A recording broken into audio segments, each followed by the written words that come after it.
राम कृष्ण हरी राम कृष्ण हरी राम कृष्ण हरी। महाराज, हा विज्ञान युगातला एक पुढचा टप्पा आहे. आत्मसंयम योग आणि विज्ञान योग हे दोन्ही योग एकत्र घेऊन जाण्याचा हा एक वेगळा मार्ग याच्यामध्ये निवडलेला आहे. त्याचं कारण असं आहे, तरी येथे विज्ञाने काय करावे ऐसी जरी मनोभावे, तरी पै आधी जाणावे तेची लागे. पहिले विज्ञान योग जाणून घेतल्याशिवाय मज समग्राते जाणीस येसे, आपुलिया तळहातीचे रत्न जैसे, तुझं ज्ञान सांगेन तैसे विज्ञानसे.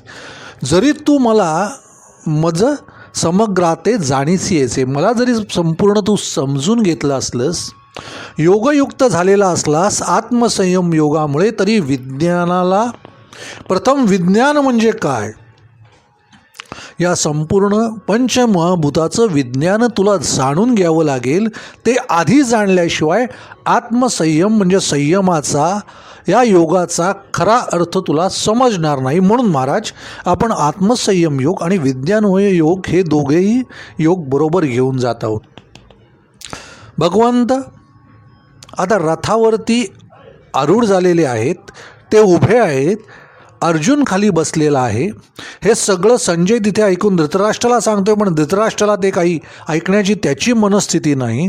भगवंत अर्जुनाला सांगतोय. आता अर्जुनाचा जो चेहरा आहे हा अत्यंत प्रफुल्लित आहे, अत्यंत प्रसन्न झालेला आहे. त्याच्या डोळ्यातले ते अश्रू निघून गेलेले आहेत, चेहऱ्यावरती तेज आलेलं आहे. चेहरा पूर्णपणे पुसून जो तेजवान चेहरा भगवंताला अपेक्षित आहे तोच चेहरा तिथे तयार झालेला आहे. परंतु त्या चेहऱ्यावरती अजूनही काही प्रश्न शिल्लक आहेत आणि त्या चेहऱ्यावर असलेल्या त्या रेषांच्या प्रश्नांची उत्तर भगवंत अर्जुनाकडे बघून स्वतःहून समजून देण्याचा प्रयत्न करत आहेत.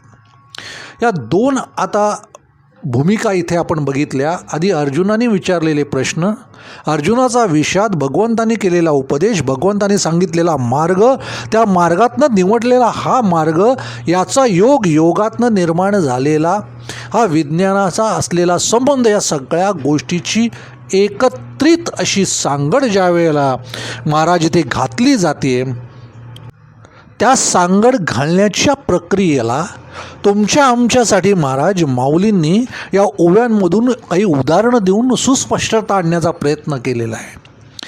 म्हणून सामान्य गा नोहे हे सांगता वडील गोठी आहे, परी ते बोलो येईल पाहे आता प्रस्तुत आहे. म्हणून हे विज्ञान हे सामान्य तू समजू नकोस असं अर्जुनाला सांगितलं आहे. तू असं मनामध्ये आणू नकोस ह्याची काय गरज आहे म्हणून. हे अत्यंत मोठं आहे. त्या आत्मसंयम योगापेक्षा, हठयोगापेक्षा तू त्या स्थितीमध्ये आल्यानंतरसुद्धा त्याच्याही वरती वडील गोठी आहे.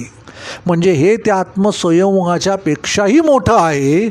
त्याच्या म्हणून तुला ते ऐकावं लागेल. बोलो येईल पाहे आता प्रस्तुत ऐके. ते तुला मी सांगतोय याच्यापेक्षा मोठं आणि महत्त्वाचं का आहे. तरी अवधारी गा धनंजया, हे महादिक माझी माया, जैसी प्रतिबिंबे छाया निजांगाची. आणि येते प्रकृती म्हणजे जे अष्टधा भिन्न जाणीजे, लोकत्रय निपजे येस्तव. महाराज, आपण विज्ञान योगातली ही 15वी उभी आहे. तरी अवधारी गा धनंजया, हे महादादाधिक माझी माया, हे सगळे जे काही आहे ही माझी माया आहे. ही सगळ्यात मोठी अशी असलेली ही माया जी या प्रकृतीच्या माध्यमातून तू उपभोगतोस. आणि हे प्रकृती म्हणजे जे अष्टधा भिन्न जाणीजे, ही जी प्रकृती आहे ज्याच्यातून ही माया तू उपभोगतोस, या प्रकृतीला, या सगळ्या गोष्टीला 8 अंग आहेत. अष्टधा भिन्न जाणीजे, लोकत्रय निपजे येस्तव. हे 8 वेगवेगळे प्रकार या प्रकृतीच्या 8 भिन्न भिन्न अंगांनी निर्माण झालेली ही प्रकृती आणि त्याच्यापासून निर्माण झालेलं हे संपूर्ण त्रैलोक्य आहे. हे 8 प्रकार सांगितलेत महाराज पुढच्या ओवीमध्ये. हे अष्टदा भिन्न कैसी ऐस्वा ध्वनी धरिसी जरी मानसी पर तरी तेची गाता प्रियसी विवंचना. आता हे 8 जण 8 प्रकार वेगवेगळे काय आहेत म्हणून तू मनातल्या मनात मला विचारशील किंवा विचार करशील ते मी तुला आता सांगतो. आप तेज गगन, आप तेज गगन हे जल तेज आकाश. आप तेज म्हणजे सूर्य, गगन म्हणजे आकाश, मही मारुत मन, पृथ्वी मारुत म्हणजे वायू, मन बुद्धी आणि अहंकार. बुद्धी अहंकारू हे भिन्न 8 भाग. या 8 गोष्टींची मिळून ही प्रकृती तयार झालेली आणि ही प्रकृती ही त्रैलोक्यातील माया उपभोगते. या 8ची जे साम्यवस्था ती माझी परम प्रकृती पार्था ती नाम व्यवस्था जीव ऐसी. या 8 भागांची एकत्रीकरण करून जी निर्माण होते ती परम प्रकृती, ती माझी अवस्था आणि ती माझ्यामुळे निर्माण होते, ती नाम व्यवस्था जीव ऐसी. आणि म्हणून हिला जीव म्हटलं जातं, सजीव म्हटलं जातं. या सगळ्यांच्या एकत्रित रूपातून जे जगतं, जे सजीव दिसतं, जे चैतन्य दिसतं ती प्रकृती, सचेतन असलेली प्रकृती म्हणजे ती एक जीवभूत किंवा जीवाची संकल्पना किंवा संज्ञा. जीव सजीव म्हटलं की काय आलं तर या सगळ्यांचं मिश्रण असलेली एक प्रकृती म्हणजे तो सजीव. महाराज हे विज्ञान माऊलींनी आपल्याला सांगितलेलं आहे. हे विज्ञान सांगताना महाराज अनेक गोष्टी इथे येतात. या सगळ्या गोष्टींचा विचार सामान्य माणसाच्या समोर ज्या वेळेला आपण मांडतो महाराज, त्यावेळेला विषय असा येतो की महाराजाचा उपयोग काय. महाराजाचा उपयोग काय या आयुष्यामध्ये या सगळ्या गोष्टींचा, या प्रकृतीचा अभ्यास करण्याचा, आत्मसंयम या सगळ्या योगाचा अभ्यास करून आपल्याला फायदा काय. महाराज तत्वतः त्यांचं म्हणणं बरोबर आहे. प्रत्यक्ष जन्म दिलेल्या त्याच्या जन्मदात्या आईबापाला सुद्धा उपयोग नसल्यानंतर तो फेकून देतो, अडगळीत टाकतो, त्याची अडचण त्याला होते. त्याने हा प्रश्न विचारणं अपेक्षित आहे, नाही हे रास्तच आहे. कारण उपयोगाशिवाय कुठलंही ज्ञान बुद्धीमध्ये घेऊ नये ही आता मानसिकता आहे, समाजाची मानसिकता आहे. ज्याची गरज नाही ती गोष्ट तात्काळ फेकून देणे ही आपली मानसिकता झालेली. त्याचा कोणताच विचार करायची गरज नाही. मला त्याची गरज आहे तरच मी जवळ ठेवीन, अन्यथा ते ज्ञानसुद्धा बुद्धीमध्ये मी घेणार नाही, त्याचा विचार करणार नाही. ही खरी बौद्धिक मानसिकता आजच्या समाजाची आहे महाराज. आत्मसंयम योगामध्ये तुम्हाला पंचेंद्रियांवरती संयम आणायचा आहे महाराज. प्रकृतीच्या नियमनाचा अभ्यास करून या सगळ्या गोष्टींचा विचार केलेला आहे भगवंतानी. त्याचं एक एक रूपक पुढे येत जाईल, उलगडा होत जाईल. पण महाराज या सगळ्या गोष्टीचा आपल्याला काय फायदा आहे. जर फायदा नसेल तर हे ज्ञान का घ्यायचं, कशासाठी महाराज. म्हणून काही वेळेला या सगळ्या ज्ञानाची रोजच्या जीवनातल्या चालणाऱ्या सगळ्या गोष्टींची सांगड घालावी लागते, त्याची उदाहरणं द्यावी लागतात. अन्यथा हे ज्ञान मानसिकदृष्ट्या कुठल्याही माणसाला सहजासहजी पचनी पडणार नाही. महाराज ते आत्तापर्यंत झालेलं हे सगळं विवेचन हे प्रकृती संदर्भात आहे. प्रकृतीच्या नियमानुसार 8 भिन्न भाग तुम्हाला विज्ञान रूपाने सांगितलेले आहेत आणि आत्मसंयमामध्ये तुम्हाला पंचेंद्रियावरती प्रभुत्व मिळवायचं. हा सगळ्या गोष्टींचा इथे उहापोह आहे. उपयोग काय, या सगळ्या गोष्टीचा उपयोग काय महाराज. मन याच्यामध्ये 2 गोष्टी आहेत बघा. पुढच्या ओवीमध्ये काही गोष्टी याच्यामध्ये आलेल्या आहेत आणि या गोष्टींचा उपयोग सगळ्या गोष्टी वेगवेगळ्या मांडत ओवीतून गेलेल्या आहेत. पण त्यातल्या 2 गोष्टी आत्ता महत्त्वाच्या मी इथे घेतो आहे, म्हणजे आपल्याला त्याचं संपूर्ण उकल होण्याला मदत होईल. जे जडा ते शिववी, चेतने ते चेतवी, मना करवी मानवी शोकमोह. पै बुद्धीच्या अंगी जाणणे, ते जिये जवळकीचे करणे, जिया अहंकाराचे विंदाणे जगदरीजे. अचेतन शरीरामध्ये जे चैतन्य येतं, ज्याला तुम्ही जीव म्हणता, ती ही प्रकृती तुमच्यामध्ये ही सजीव चेतना निर्माण करते. तुमच्या बुद्धीला, ज्ञानाला चेतना देते, मनाला शोक मोह करण्यास भाग पाडते. हिच्या सानिध्याने बुद्धींच्या अंगी ज्ञान, आता ज्ञान उत्पन्न होते. म्हणजे मन आणि बुद्धी या 2 गोष्टी महाराज वेगवेगळ्या आहेत. मन आणि बुद्धी या 2 गोष्टी वेगवेगळ्या आहेत. प्रकृतीचं रूप हे बदलतच जाणारं आहे. मनाचं रूप बदलत जात नाही, प्रकृतीचं रूप बदलत जातं. मनाची सजगता, मनाचं चैतन्य हे वेगळं, बुद्धीची कल्पना आणि विचार करण्याची शक्ती वेगळी. याची सांगड महाराज घातली गेली पाहिजे, ते समजलं पाहिजे. मन आणि बुद्धी यातला फरक तुम्हाला समजला पाहिजे. महाराज इथे सगळ्यात महत्त्वाचं प्रकृती नावाचं जे गणित माऊलींनी सांगितलं आहे ते याच्यावर आधारित आहे. कितीही पैसे तुम्ही कमवलेत, कितीही संपत्ती तुमच्याकडे असली, तुमच्याकडे कितीही उत्तम सगळं आरोग्य असलं तरीही ही प्रकृती तुम्हाला तुमची बाल्यावस्था पुन्हा बहाल करत नाही. तुमच्यात झालेले शारीरिक बदल पुन्हा त्याच रूपामध्ये घेऊन जाण्याची तुमच्या शरीराची, तुमच्या प्रकृतीची ताकद नाही.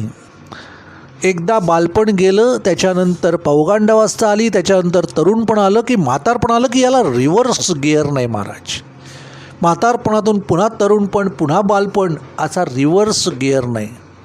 इथून तुम्हाला पुढची रूपं प्रकृती बदलत जाते. या बदल होणाऱ्या प्रकृतीचं रूप या 8 भिन्न प्रकारावर आधारलेलं आहे.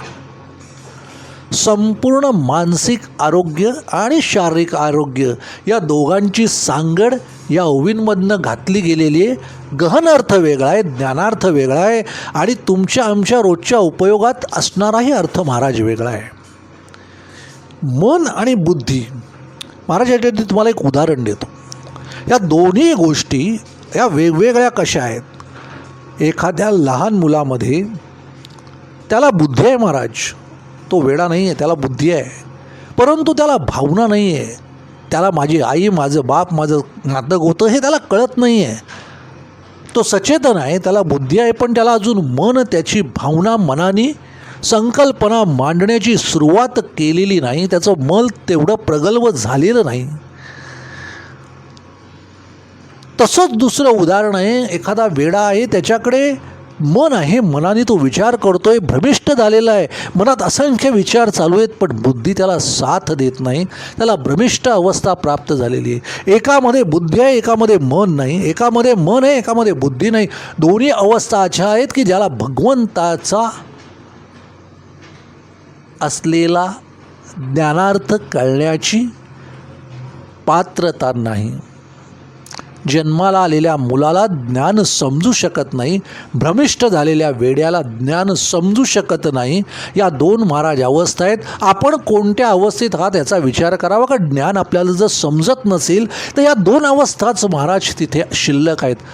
इतर वेळेला मन आणि बुद्धी या दोन्ही गोष्टी संयमातीत असल्यामुळे, दोन्ही गोष्टींवरचं प्रभुत्व जर तुमचं असेल तर तुम्हाला ज्ञानार्थ महाराज समजेल. या ओवीतला सगळ्यात गहन अर्थ आहे महाराज. तुमची मानसिक स्थिती उत्तम असेल तर तुमचं आपोआप आरोग्य उत्तम असतं, हे तुम्हाला अनेक डॉक्टर सांगतात.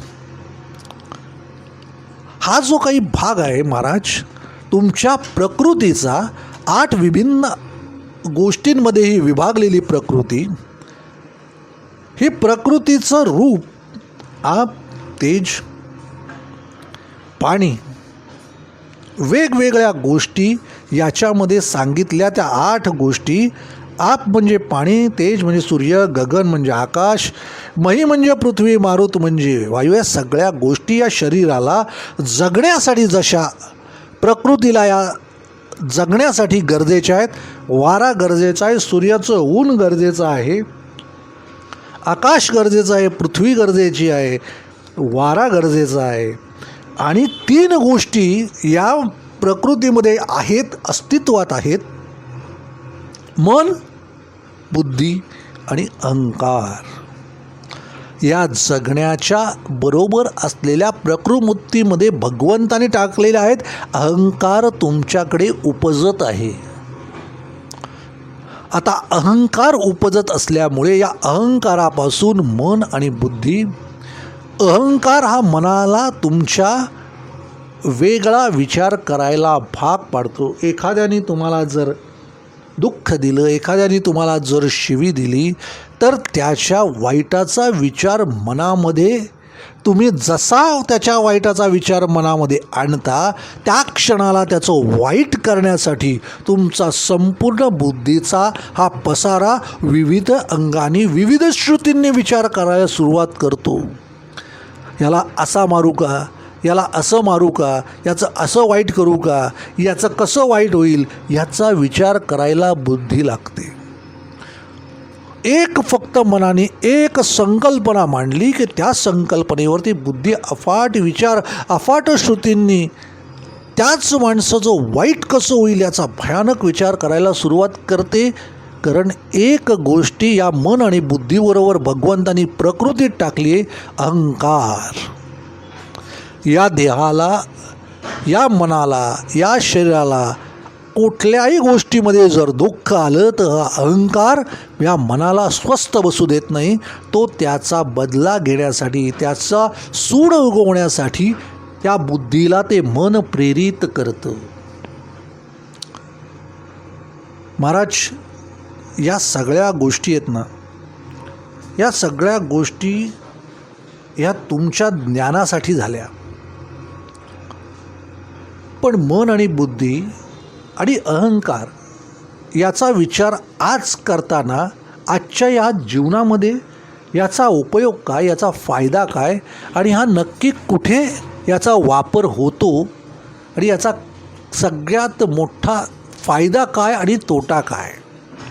उदाहरण महाराज तुम्हाला देतो. आजच्या दोन्ही गोष्टींमध्ये तुम्हाला या प्रवचनामध्ये बुद्धी आणि मन या गोष्टीच्या आत्मसंयमाच्या आणि विज्ञान योगाच्या महत्त्वाची तुम्हाला कल्पना येईल. महाराज, एक मुलगी लग्नाआधी तिच्या असलेल्या भविष्याच्या, लग्नानंतरच्या भविष्याच्या असलेल्या स्वप्नांच्या संकल्पना रंगवत असते. मनामध्ये तिच्या अनेक विचार असतात. एखाद्या मुलीला आपण फिरायला जावं अशी आवड असते, चांगल्या कपड्यांची आवड असते, दागदागिन्यांची आवड असते, माझं लग्न असं व्हावं असते, माझ्या नवऱ्याने असं माझी काळजी घ्यावी, असं माझ्याशी बोलावं. ह्या सगळ्या अपेक्षा, या सगळ्या गोष्टी मनामध्ये एक एक संकल्पना मांडत, त्याचा बुद्धी विचार करत, त्या अपेक्षा एका प्रवाहात बांधून ही मुलगी तिच्या मनाच्या सगळ्या गोष्टी बरोबर घेऊन ती संसारात उतरते. ज्या वेळेला महाराज ती मुलगी त्या संसारात उतरते, त्यावेळेला प्रत्यक्ष त्या व्यक्तीच्या बरोबर सहवासात आधीची असलेली संकल्पना आणि त्याच्या सहवासात नंतर आलेली संकल्पना यावेळेला ज्या वेळेला फरक पडत जातो. हिला फिरायची आवड आहे, त्याला फिरायची आवड नाही. हिला चांगले कपडे फॅशनेबल घालायची आवड आहे, त्याला फॅशनेबल कपडे घालायची आवड नाही. त्याला वाटतं हिने फॅशनेबल कपडे घालावेत, पण ही काकूबाईसारखी राहते. त्याला वाटतं तिने माझ्याबरोबर फिरायला जावं, हिला फिरण्यात इंटरेस्ट नाही. तिला वाटतं आपण जंगलामध्ये जावं, या ठिकाणी जावं, हिला कुठेतरी मॉलला जावं वाटतं. ह्या दोन्ही कल्पना त्याने मनामध्ये वेगळ्या रंगवल्या आहेत, हिने मनामध्ये वेगळ्या रंगवलेल्या आहेत. या दोघांची सांगड दोन्ही गोष्टींमध्ये घातली जात नाही. शारीरिक कृती फक्त होते, पण एकमेकाची मनं एकमेकात गुंफली जात नाहीत. कारण मन वेगळा विचार करते, बुद्धी त्याची अपेक्षा निर्माण करते. ती अपेक्षा फोल ठरली का आपोआप मन नाराज होतं आहे. मन नाराज झालं की आपोआप दोघांमध्ये वितंडवाद आपोआप निर्माण होतो. मग तो कोणत्याही कारणावरून असू दे, कारण त्याची ती अपेक्षा पूर्ण होत नाही. आजच्या घटस्फोटाचं हे सगळ्यात महाराज मोठं कारण आहे. मला वाटतं असं व्हावं, तो म्हणतो मला वाटतं असं व्हावं. दोघांच्याही मनामध्ये, मन आणि बुद्धी या दोघांवरती संयम नाही.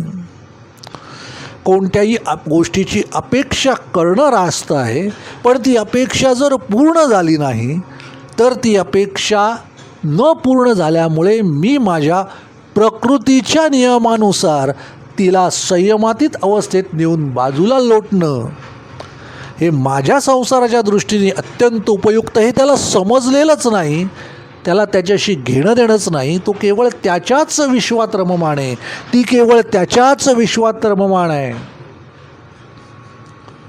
तिला त्याच्यासाठी त्याग करायचा माहीत नाही, कारण तिला आत्मसंयमच माहीत नाही. मला त्याच्यासाठी जगायचं आहे. त्याच्या मनातल्या कल्पना जर मी पूर्ण केल्या तर त्याला आनंद मिळणार आहे, त्याच्यातल्या भगवंताला आनंद मिळणार आहे. ही संकल्पना त्याच्या मनात असेल, हीच संकल्पना जर त्या मुलीच्या मनात असेल तर निश्चित त्या दोघांचा संसार उत्तम होणार आहे. पण माझ्या मनातली संकल्पना, माझ्या बुद्धीच्या श्रुती वेगळ्या, त्याच्या मनातली संकल्पना वेगळी, त्याच्या बुद्धीच्या श्रुती वेगळ्या. तो त्याच्या श्रुती घेऊन जगतोय आणि ही हिच्या श्रुती घेऊन जगते. हा महाराज संसार होत नाही. ही लग्न व्यवस्था पूर्ण होत नाही. या घटस्फोटाची ही सगळ्यात मोठी महाराज कारणे आहेत.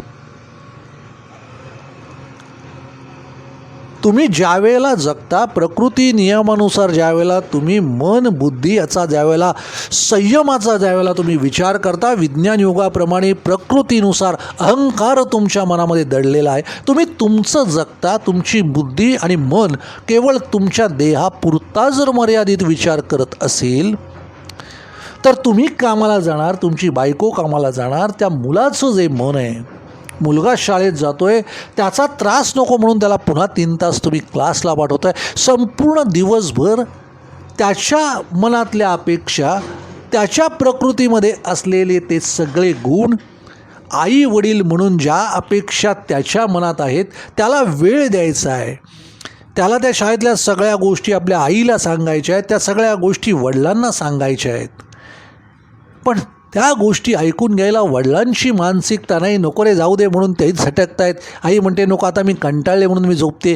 दोघं आईच्या विश्वात रममाणे, वडील वडिलांच्या विश्वात रममाणे. मुलगा त्या शाळेत जातोय, क्लासला जातोय, त्याचं विश्व, त्याला गरजेचं विश्व, प्रकृतीचं विश्व, त्याची गरज अपेक्षा तिथे कापल्या जात आहेत. त्या कापत ते मूल तसंच मोठं होतं आहे. पूर्ण वेळ शाळेतनं क्लासमध्ये गेल्यानंतर त्याची प्रकृती, मानसिकता, त्याचा अहंकार वेगळ्या विश्वात केला आहे. त्याची दृष्टी केवळ आईवडिलांकडे ATM म्हणून बघण्याची झाली आहे. वस्तू आणि पैसा मिळणं इतकीच दोघांची गरज त्या मुलाच्या दृष्टीने झाली आहे. मुलगा मोठा झाला आहे, स्वतःच्या पायावर कमवायला लागल्यानंतर ह्या दोघांना ज्या वेळेला अपेक्षा आहे, 85-50ला आल्यानंतर या दोघांना त्या मुलाकडनं अपेक्षा आहे की त्या मुलाने आम्हाला वेळ द्यावा. त्या मुलाकडे आता तुमच्यासाठी वेळ नाही, कारण त्याच्या प्रकृती नियमानुसार, त्याच्या अहंकारानुसार त्याच्या अपेक्षा तुम्ही कापल्या आहेत. तुमच्या असलेल्या तारुण्यामध्ये, तुमच्या असलेल्या ऐहिक सुखामध्ये, तुमच्या प्रकृती मनबुद्धीच्या श्रुतींमध्ये तुम्ही रममाण असताना तुम्ही त्याच्या मनाचा आणि त्याच्या बुद्धीचा विचार केलेला नाही. तुम्ही जोपर्यंत तुमच्या मनबुद्धीचा आणि तुमच्या श्रुतींचा त्याग करून त्याच्या मनामध्ये, त्याच्या बुद्धीमध्ये जाऊन त्याच्याशी तुम्ही तुमची दोन्ही गोष्टी, त्याच्या प्रकृतीमध्ये जोपर्यंत तुम्ही रममाण होत नाही तोपर्यंत त्याला तुमच्याबरोबर असलेली आत्मीयता ही कधीही निर्माण झाली नाही, होणारही नाही. मग अशा व्यक्तीने, अशा मुलाने जर त्या आईवडिलांना लाथाडलं तर दुर्दैव त्या आईवडिलांचं नाही, तुमच्या त्या कर्माचं महाराज दुर्दैव आहे. बघा, विचार करा, या ओव्यांचा अर्थ एक तुम्हाला दिसतो तेवढा सोपा नाही. हा गहन अर्थ आहे महाराज. विज्ञानं तुम्हाला सांगितलं आहे माऊलींनी, आधी समजून घ्या.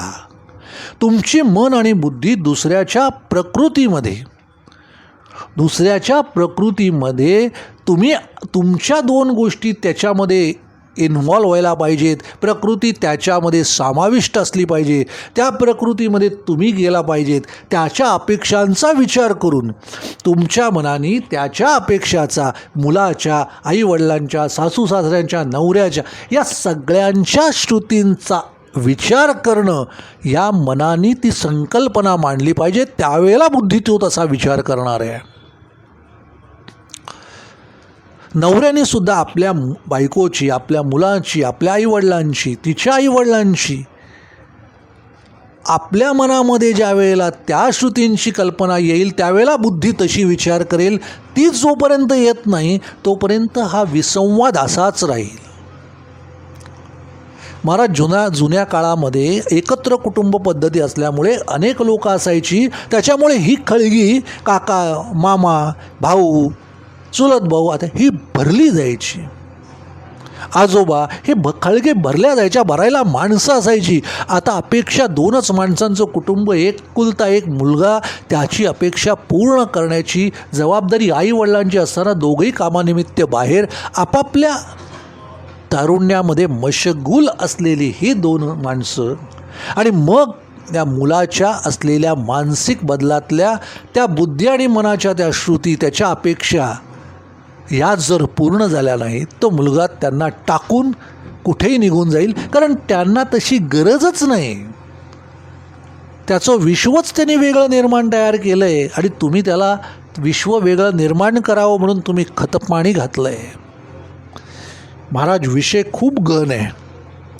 आजच्या या आत्मसंयम योगाचं आणि या प्रकृतीची असलेली अवस्था, या दोन गोष्टी खूप वेगवेगळ्या आहे महाराज.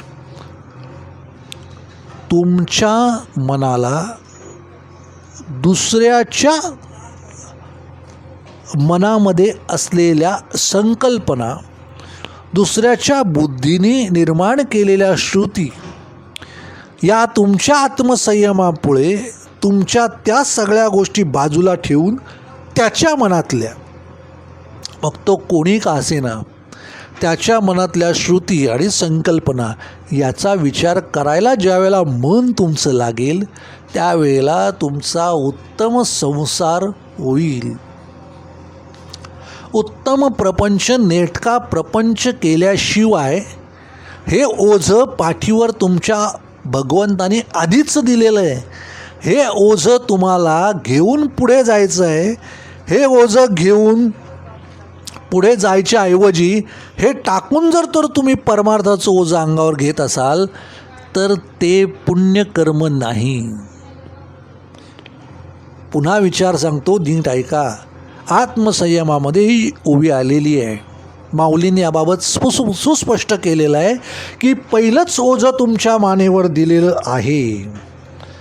पहिलंच, जैसा क्षाळुनिया लेपू एकू, सेवेची लावीजे आणिकू, तैसेनी आग्रहाचा पायकू विचंबे वाया. ग्रहस्थमाचे ओझे कपाळी आधीची आहे सहजे, की तेची संन्यासवा ठेवीजे सरसे पुढती. ते ठेवून जर तू संन्यासाचं ओझं घेतलं, संन्यासत्व स्वीकारलंच, तर त्याला काहीही उपयोग नाही. तुला हेच प्रपंचाचं ओझं नीट जपता आलं नाही, उचलता आलं नाही.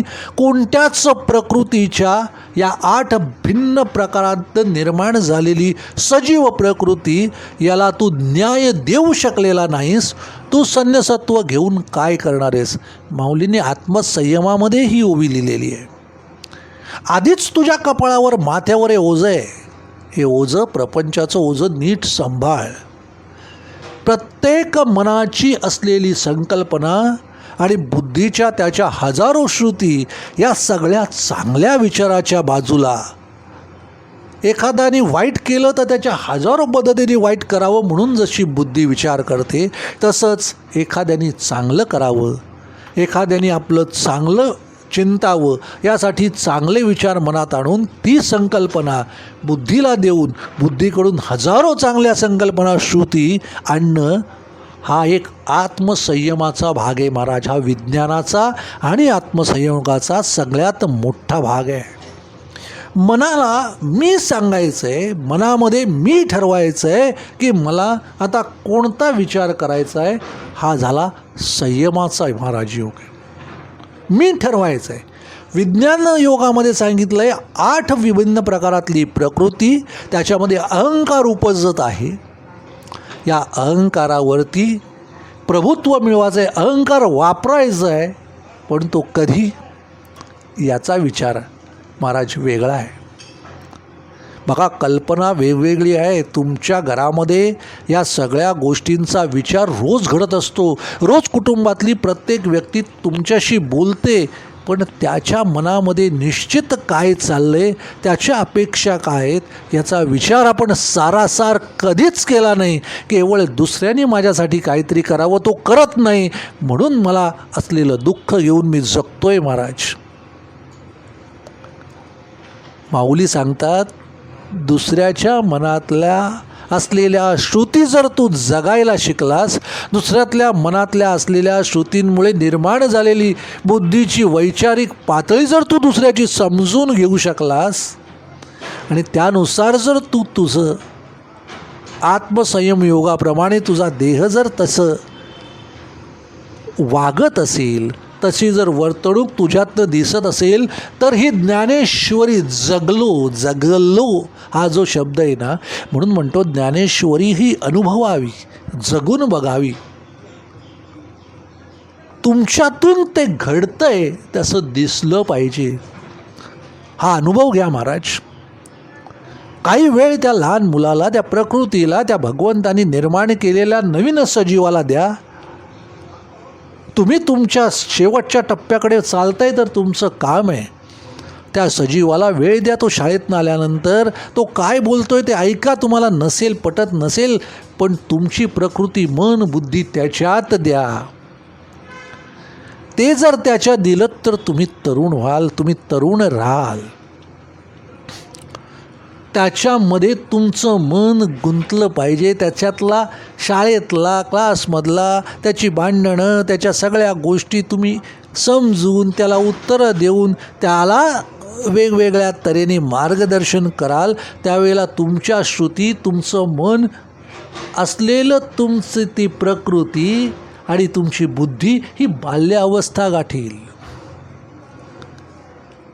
बाल्यावस्थेमध्ये ज्या वेळेला तुमचं मन बुद्धी येईल, आपोआप तुमचं त्या लहान मुलासारखं शरीरसुद्धा बाल्यावस्थेमध्ये जाण्याचा प्रयत्न करेल. आपोआप तुमचं शरीर हे तसंच तेजपुंज, तसंच सुंदर राहण्याचा प्रयत्न करेल, कारण तुम्ही पुन्हा बाल्यावस्था जगताय.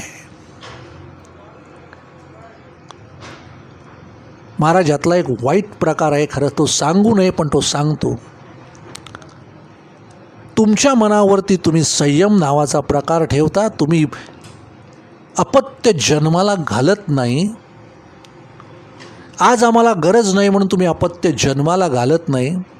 प्रकृतीच्या विरोधात जाऊन तुम्ही अपत्यावरती कोंडी करता. अपत्य जन्माला न घालणं, तुला मातृत्व दिलेलं आहे, तुला मातृत्वाचा अधिकार दिलेला आहे आणि तू अपत्य जर जन्माला घालत नसशील, तुझ्या केवळ शारीरिक सुखासाठी जर तुला अपत्य जन्माला घालायचं नसेल, या वितंडवादातून जर पुरुष ते करत नसेल, तर पुढचा जन्म तुला वांझोटा म्हणून जन्माला यावं लागेल आणि पुरुषाला नपुसक हिजडा म्हणून जन्माला यावं लागेल. कारण महाराज, दिलेल्या प्रकृतीला, दिलेल्या तुमच्या त्या मनाच्या आणि बुद्धीच्या त्या सजगतेला, ईश्वरी त्या सजीव सचेतन अवस्थेला तुम्ही लाथाडलंय. लाथाडल्यानंतर तुमचा पुढचा जन्म महाराज अत्यंत वाईट आहे. हाच नरक आणि हाच स्वर्ग भोगावाला तुम्हाला पुन्हा इथं यायचं आहे. ज्यावेळेला आपण अशी व्यक्ती बघतो त्यावेळेला आपल्याला दुःख होतं महाराज. पण असं दुःख त्याच्या वाट्याला आलं आहे कारण त्याचा तो पुनर्जन्म आहे. मागचं कळत नाही कारण केवळ भोग भोगण्यासाठी माणूस इथे येतो महाराज. अनेक गोष्टी आहेत सांगण्यासारख्या. वेळेचं बंधन पाळतो महाराज. यावेळेला बोलता अनेक येईल या विषयावरती, खूप गहन विषय आहे. पण महाराज वेळेची जरा मर्यादा पाळतो आणि इथेच थांबतो महाराज. तुर्तास थांबतो. पुढच्या प्रवचनामध्ये पुन्हा पुढे जाऊया. आत्मसंयम योग आणि विज्ञान योग थोडासा क्लिष्ट असला तरी आजच्या जीवनामध्ये त्याचा नक्की उपयोग काय पुढच्या प्रवचनात मी तुम्हाला नक्कीच सांगतो.